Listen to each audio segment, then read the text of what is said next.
नमस्कार। आज हम 12 नवंबर 2025 के द हिंदू अखबार की कुछ अहम खबरों पर गहराई से बात करेंगे। जी नमस्कार।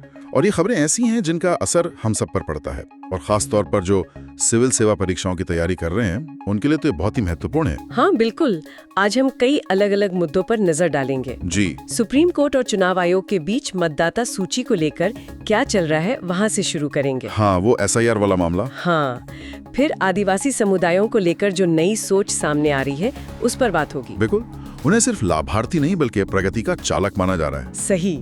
इसके अलावा आतंकवाद विरोधी रणनीति में सामाजिक सद्भाव का क्या रोल है, ये भी एक अहम मुद्दा है। और मजदूरों के क्या हालात हैं, श्रम नीति जमीन पर कितनी खरी उतर रही है, इस पर भी एक आलोचनात्मक नजरिया सामने आया है। फिर पर्यावरण से जुड़े मुद्दे हैं। भारत का ग्रीन हाउस गैस उत्सर्जन, COP30 में हमारा क्या रुख रहेगा। हाँ, वो यूनेप की रिपोर्ट और COP30 की तैयारी दोनों अहम है। और अंत में ISRO के गगनयान मिशन की ताज़ा अपडेट और प्लास्टिक प्रबंधन की जो बारीकियां हैं उन पर भी बात करेंगे। जी, काफी कुछ है आज चर्चा के लिए। हमारा इरादा सिर्फ खबरें दोहराना नहीं बल्कि उनके पीछे के जो मुद्दे हैं, जो तर्क हैं, जो आंकड़े हैं, उन्हें समझना और एक पूरी साफ तस्वीर पेश करना है। बिल्कुल, ताकि श्रोता खुद अपनी राय बना सके। तो चलिए शुरू करते हैं। पहली खबर, जैसा हमने कहा, सुप्रीम कोर्ट से जुड़ी है।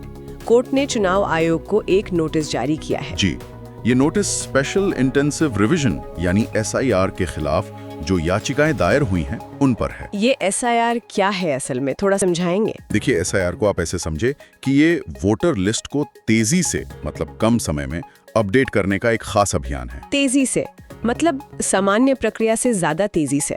हाँ बिल्कुल।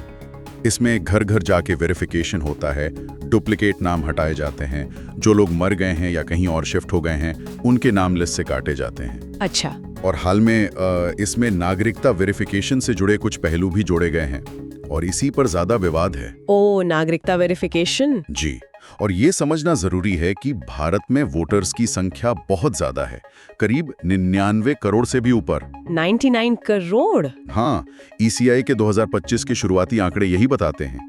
तो इतने बड़े पैमाने पर अगर कोई भी रिवीजन होता है तो छोटी सी गलती भी लाखों लोगों को प्रभावित कर सकती है। और लगता है ऐसा हुआ भी है। खबरें थीं कि पिछले कुछ SRI में बहुत सारे नाम हटा दिए गए। बिल्कुल, यही चिंता की जड़ है। जैसे बिहार का मामला सामने आया था, जहां एक SIR के ड्राफ्ट लिस्ट से करीब 6 से 7 लाख नाम गायब होने का आरोप लगा। 6 से 7 लाख? जी, इस पर सुप्रीम कोर्ट ने ECI से जवाब भी मांगा था।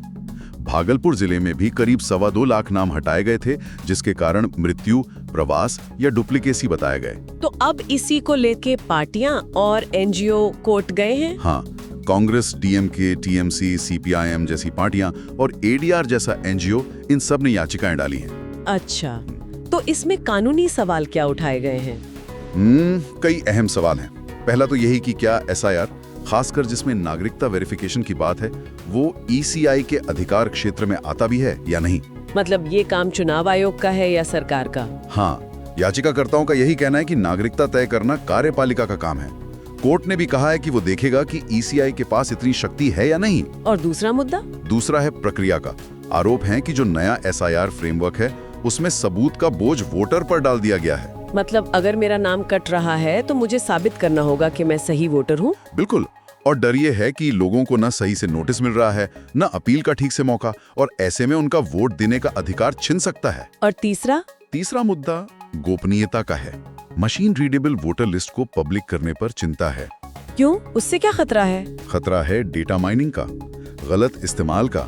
कोर्ट ने इस पर भी चिंता जताई है। ये तो कानूनी बातें हुई, लेकिन आम आदमी के लिए जमीनी स्तर पर क्या खतरे हैं इसके? सबसे बड़ा खतरा तो यही है कि सही वोटरों के नाम गलती से कट जाएं। हाँ, जैसा आपने कहा 99 करोड़ में आधा % भी। तो भी करीब 50 लाख लोग हो सकते हैं। बिहार वाला आंकड़ा 65 लाख इसी डर को सच दिखाता है। बाप रे। दूसरा डर है राजनीतिक पक्षपात का। अगर ये SIR सिर्फ कुछ खास राज्यों में ही हो रहा है तो सवाल उठेंगे। हाँ, कि इन्हीं राज्यों में क्यों? जी, कोर्ट ने भी यही पूछा है कि ये राज्य क्यों डरे हुए हैं। मतलब कोर्ट इसके पीछे के कारण भी जांचेगा। कोई समाधान है इसका? टेक्नोलॉजी मदद कर सकती है? टेक्नोलॉजी है, जैसे डी-डुप्लीकेशन सॉफ्टवेयर हैं, ऑडिट हो सकते हैं, लेकिन जरूरत है पारदर्शिता की, सुरक्षा उपायों की। जैसे? जैसे लोगों को समय पर और स्पष्ट नोटिस मिले, अपील का आसान तरीका हो और स्वतंत्र ऑडिट हो कि प्रक्रिया सही से हुई है या नहीं। तो कुल मिला के क्या कहा जाए इस पर?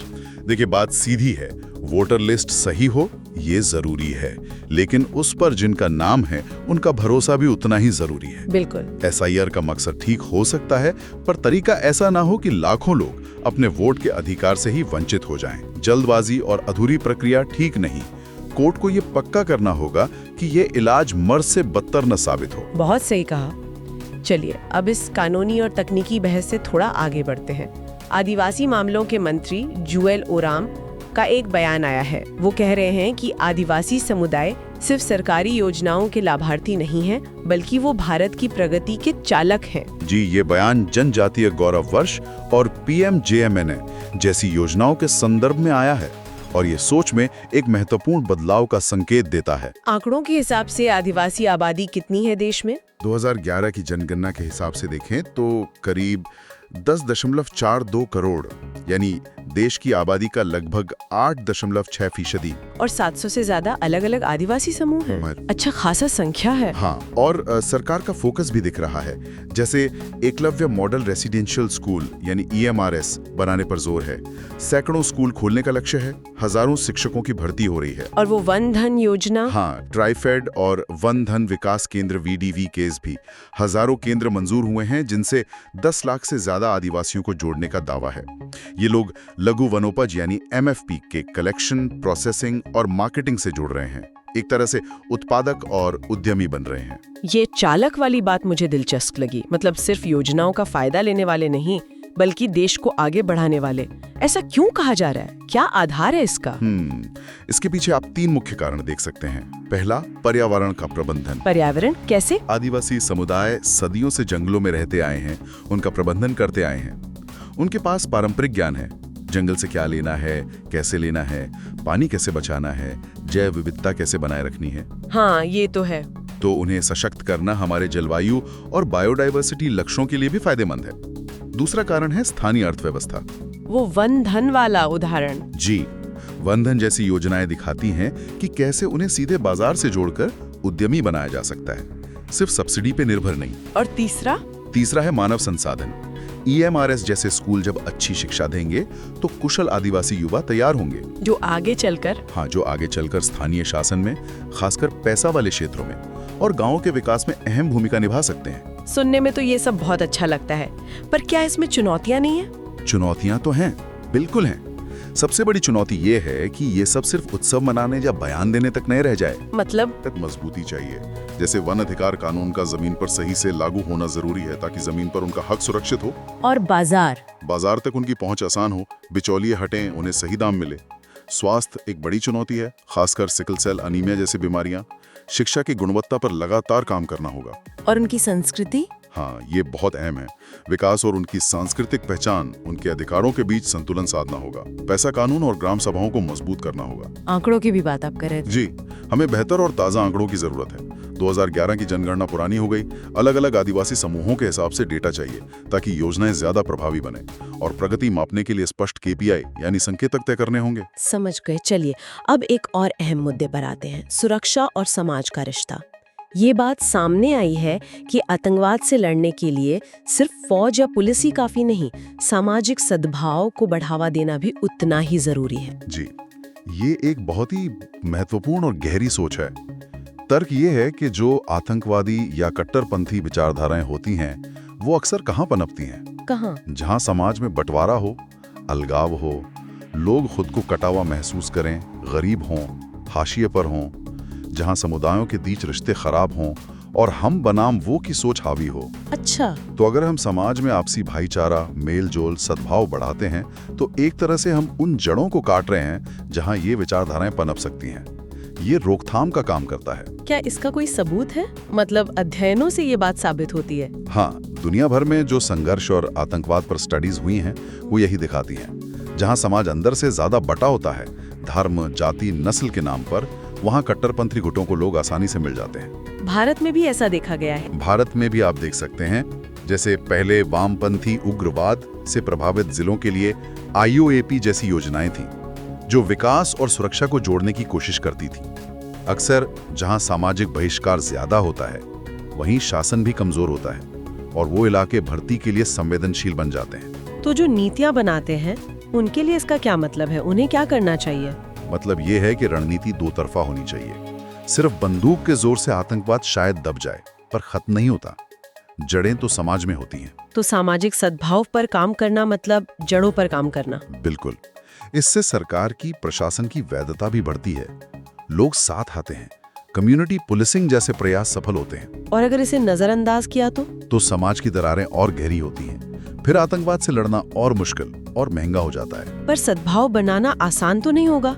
नहीं, बिल्कुल आसान नहीं है। ये लंबा काम है। इसमें लगातार निवेश करना पड़ता है। शिक्षा में, स्थानीय शासन को मजबूत करने में, सभी तक सेवाएं पहुंचाने में संस्थाएं पारदर्शी बनानी पड़ती हैं और जो भेदभाव की गहरी जड़ें हैं उनसे निपटना पड़ता है। तो निचोड़ क्या है इसका? निचोड़ यह है कि सरकार को सिर्फ दीवारें नहीं, पुल भी बनाने पड़ेंगे।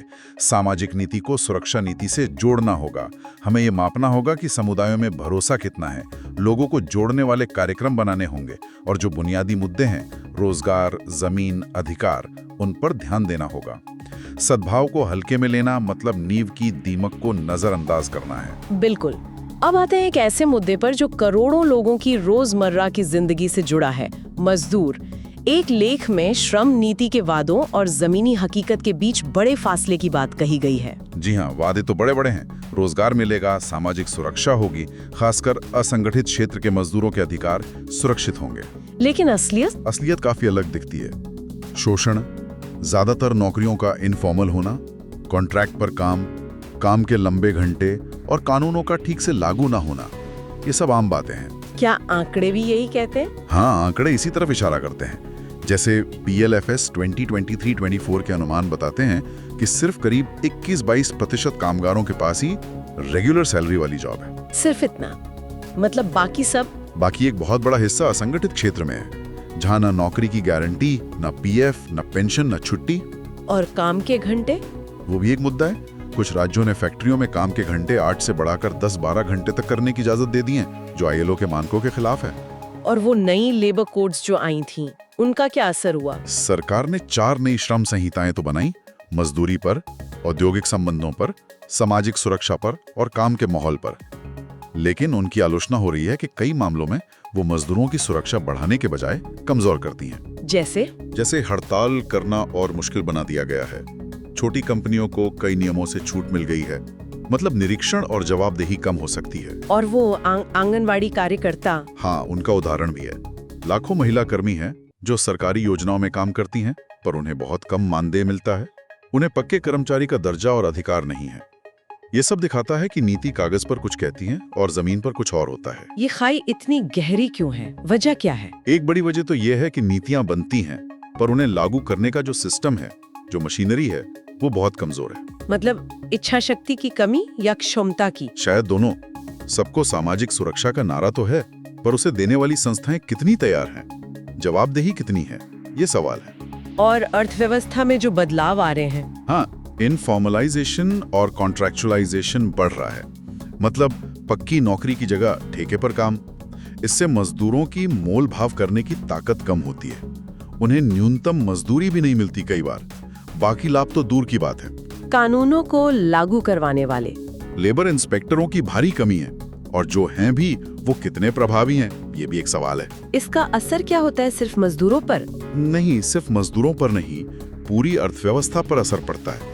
प्रोडक्टिविटी कम होती है, लोग नौकरी बदलते रहते हैं, स्वास्थ्य खराब होता है, दुर्घटनाएं होती हैं। और जब मजदूर की जेब में पैसा कम होगा तो बाजार में चीजें कौन खरीदेगा?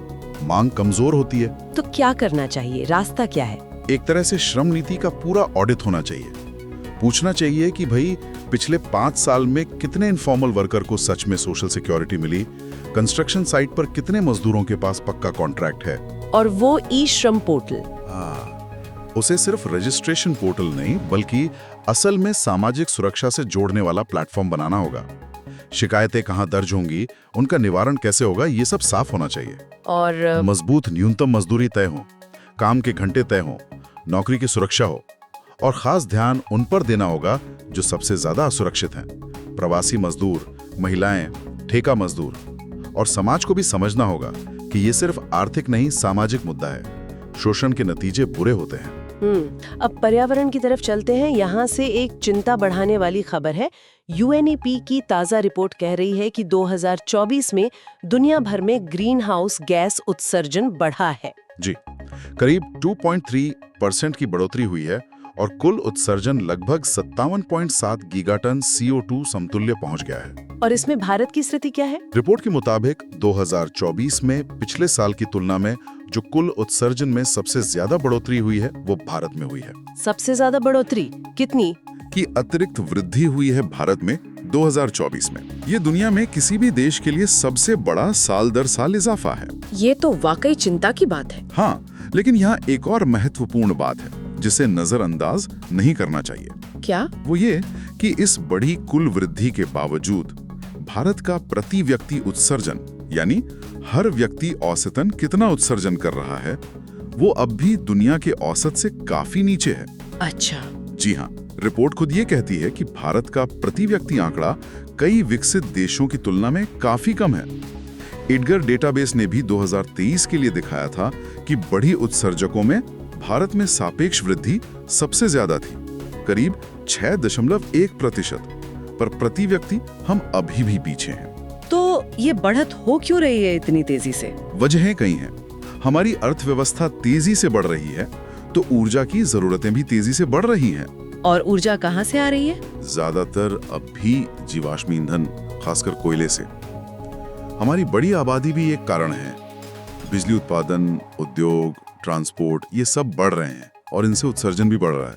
कोयला अभी भी मुख्य स्रोत है? हाँ, कोयला अभी भी हमारी ऊर्जा व्यवस्था में केंद्रीय भूमिका निभा रहा है। इसका असर क्या होगा हमारे अपने जलवायु लक्ष्यों पर और दुनिया के लक्ष्यों पर? जाहिर है ये दोनों के लिए चुनौती है। हम रिन्यूएबल एनर्जी जैसे सोलर पावर में तेजी से आगे बढ़ रहे हैं, ये अच्छी बात है, लेकिन ये आंकड़े दिखाते हैं कि हमारी पुरानी जीवाश्म ईंधन पर आधारित ऊर्जा व्यवस्था को बदलना कितना मुश्किल है। उसमें एक तरह की जड़ता है। दुनिया इस पर क्या कहेगी? भारत क्या कहेगा? देखिए, भारत का तर्क तो यही रहेगा कि हमारा प्रति व्यक्ति उत्सर्जन कम है, हमें विकास का अधिकार है और ऐतिहासिक जिम्मेदारी विकसित देशों की ज्यादा है। ये तर्क अपनी जगह सही भी हैं। लेकिन दूसरे देश और पर्यावरण समूह इस सबसे बड़ी वृद्धि वाले आंकड़े को उठाएंगे और कहेंगे कि भारत को और ज्यादा तेजी से कदम उठाने चाहिए। तो दबाव बढ़ेगा? हाँ, अंतर्राष्ट्रीय दबाव बढ़ सकता है और देश के अंदर भी विकास पहले या पर्यावरण पहले वाली बहस और तेज हो सकती है। तो इस खबर का निचोड़ क्या निकाले? निचोड़ ये है कि सिर्फ लक्ष्य बनाना काफी नहीं है, हमें उत्सर्जन के बढ़ते ग्राफ को असल में नीचे लाना होगा। कैसे? नीतियों में तालमेल बैठाना होगा। एक तरफ कोयला बढ़ रहा है, दूसरी तरफ डीकार्बोनाइजेशन का लक्ष्य है। ये साथ कैसे चलेगा? हमें दोहरी रणनीति पर तेजी से काम करना होगा। रिन्यूएबल एनर्जी और एनर्जी एफिशिएंसी को और तेज करना, और साथ ही कोयले जैसे जीवाश्म ईंधन से कैसे दूर हटें, इसका प्लान बनाना। दुनिया में हमारी बात का वजन तभी रहेगा जब हम तेजी से कार्रवाई करेंगे। कुल उत्सर्जन मायने रखता है। बिल्कुल। और इसी जलवायु परिवर्तन के मुद्दे से जुड़ी अगली खबर है COP30 से। ब्राजील के बेलेम में जो अगला बड़ा जलवायु सम्मेलन होना है नवंबर 2025 में। जी, COP30। उसको लेकर भारत ने अपना रुख साफ कर दिया है। भारत का कहना है कि पेरिस समझौते का जो मौजूदा ढांचा है उसे बदला ना जाए। हाँ, भारत का स्टैंड बिल्कुल स्पष्ट है।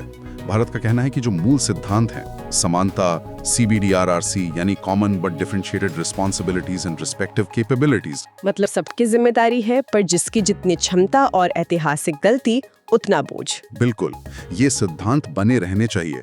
और पेरिस समझौते का जो मौजूदा ढांचा है, जैसे हर देश खुद अपने लक्ष्य NDCs तय करता है, समय समय पर सबकी प्रगति, ग्लोबल स्टॉक टेक देखी जाती है, पारदर्शिता रखी जाती है, इसे इस तरह नहीं बदलना चाहिए कि विकासशील देशों पर एक तरफा बोझ बढ़ जाए। भारत ने और क्या कहा है? भारत ने, जो अक्सर LMDC और बेसिक देशों की तरफ से भी बोलता है, सस्ती और सुलभ टेक्नोलॉजी ट्रांसफर की मांग की है और विकासशील देशों को जलवायु परिवर्तन से लड़ने और उसके असर से बचने के लिए विकसित देशों से पर्याप्त सरकारी फंड की जरूरत पर भी जोर दिया है। भारत ये रुख क्यों अपना रहा है?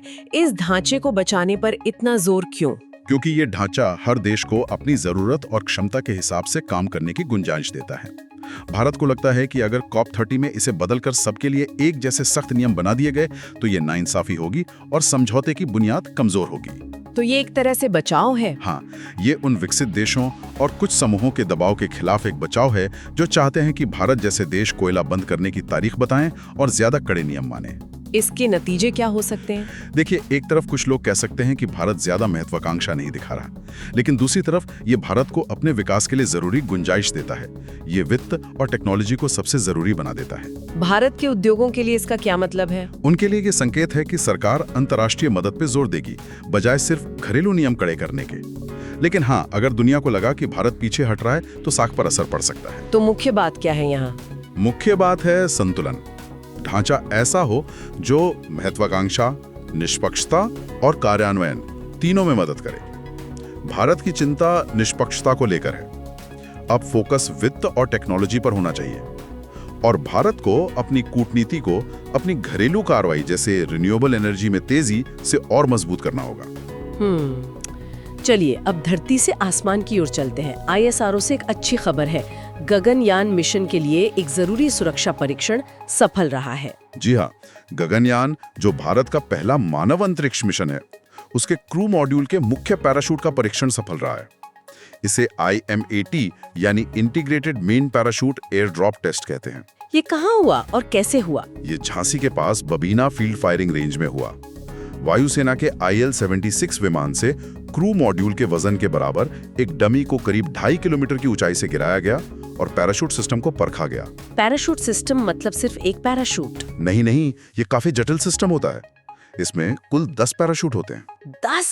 हाँ, छोटे छोटे मिलाकर 2 एपेक्स कवर सेपरेशन के लिए, 2 ड्रैग पैराशूट जो शुरू में गति कम करते हैं, 3 पायलट पैराशूट जो मुख्य पैराशूट को खींचते हैं और फिर 3 मुख्य पैराशूट जो मॉड्यूल को आखिर में सुरक्षित उतारते हैं। और इस टेस्ट में क्या खास था? इसमें एक खास स्थिति बनाई गई थी, असम्मित डिसरीफिंग। ये क्या होता है? मतलब जानबूझकर ऐसा किया गया कि 3 मुख्य पैराशूट में से एक बाकियों से थोड़ा देर से खुले। ऐसा क्यों? ये देखने के लिए कि अगर असल मिशन में कभी ऐसी कोई गड़बड़ हो भी जाए तो क्या बाकी सिस्टम उस अतिरिक्त लोड को झेल पाएगा, क्या मॉड्यूल सुरक्षित रहेगा। अच्छा, मतलब फेलियर की स्थिति के लिए भी तैयारी। बिल्कुल, मानव मिशन में सुरक्षा ही सब कुछ है। ये टेस्ट दिखाता है कि ISRO कितनी गहराई से हर पहलू की जांच कर रहा है। और अच्छी बात यह है कि सिस्टम ऐसा है कि अगर 3 में से 2 मुख्य पैराशूट भी ठीक काम करें तो लैंडिंग सुरक्षित हो सकती है। ये तो बहुत बढ़िया है। इसमें कई संस्थाएं शामिल थीं। हाँ, इसरो के VSSC के अलावा DRDO की ADRD लैब, वायुसेना, सेना, सबका सहयोग था। तो इस सफलता को कैसे देखें? ये भारत की अंतरिक्ष महत्वाकांक्षा में एक और महत्वपूर्ण कदम है। ये दिखाता है कि हम मानव मिशन की जटिलताओं के लिए तैयार हो रहे हैं। पैराशूट भले ही ग्लैमरस ना लगे, पर अंतरिक्ष यात्रियों की सुरक्षा इसी पर टिकी है। ये इसरो की इंजीनियरिंग और सुरक्षा के प्रति गंभीरता का प्रमाण है। बिल्कुल। चलिए अब आज के आखिरी विषय पर आते हैं जो हमारी रोजमर्रा की जिंदगी से बहुत करीब से जुड़ा है, प्लास्टिक। एक संपादकीय इस बात पर जोर दे रहा है कि जब हम प्लास्टिक की बात करते हैं तो हमें थोड़ा और बारीकी से सोचना चाहिए, क्योंकि सभी प्लास्टिक एक जैसे नहीं होते। जी, ये एक बहुत ही जरूरी नुक्ता है। अक्सर हम प्लास्टिक बैन की बात करते हैं जैसे सारा प्लास्टिक एक ही समस्या हो, लेकिन असल में प्लास्टिक कई तरह का होता है। जैसे जो प्लास्टिक एक बार इस्तेमाल करके फेंक दिया जाता है जी, वो उस प्लास्टिक से अलग है जो सालों चलता है। टिकाऊ, जो आसानी से रिसाइकल हो जाता है जैसे पेट बोतलें, वो उस मल्टी लेयर प्लास्टिक जैसे चिप्स के पैकेट से अलग है, जिसे रिसाइकल करना बहुत मुश्किल है। बायोप्लास्टिक और तेल से बनने वाला प्लास्टिक भी अलग है। भारत में प्लास्टिक कचरे की क्या स्थिति है? अनुमान है कि हम सालाना करीब 40 लाख टन प्लास्टिक कचरा पैदा करते हैं जी। और रिसाइकलिंग दर बहुत कम है, शायद 25% के आसपास ही। तो ये अंतर करना क्यों जरूरी है? एक ही नीति क्यों नहीं चल सकती? क्योंकि अगर हम सबको एक ही डंडे से हाकेंगे तो हो सकता है हम उस प्लास्टिक पर भी बैन लगा दें जो आसानी से रिसाइकल हो सकता है और जिसकी वैल्यू है, और जो ज्यादा खतरनाक है उस पे शायद कम ध्यान जाए। मतलब रिसाइकलिंग चेन अलग अलग होती है। हाँ बिल्कुल। पेट बोतलों को इकट्ठा करना, साफ करना, रिसाइकल करना ज्यादा आसान है बजाय मल्टी लेयर पाउच के। इसलिए प्लास्टिक को कम से कम कुछ श्रेणियों में बांट कर देखना जरूरी है। कौन सी श्रेणियां हो सकती हैं? जैसे टिकाऊ और रिसाइकल होने योग्य, न रिसाइकल होने वाले या मल्टी लेयर, सिंगल यूज और ज्यादा प्रदूषण फैलाने वाले और बायोकम्पोस्टेबल प्लास्टिक, नीतियां इन्हीं के हिसाब से अलग-अलग बननी चाहिए। तो नीति के स्तर पर क्या किया जाना चाहिए? सबसे जरूरी है EPR यानी एक्सटेंडेड प्रोड्यूसर रिस्पॉन्सिबिलिटी को मजबूत और विभेदित बनाना। मतलब जो कंपनी जैसा प्लास्टिक बना रही है उसकी जिम्मेदारी उसी हिसाब से तय हो।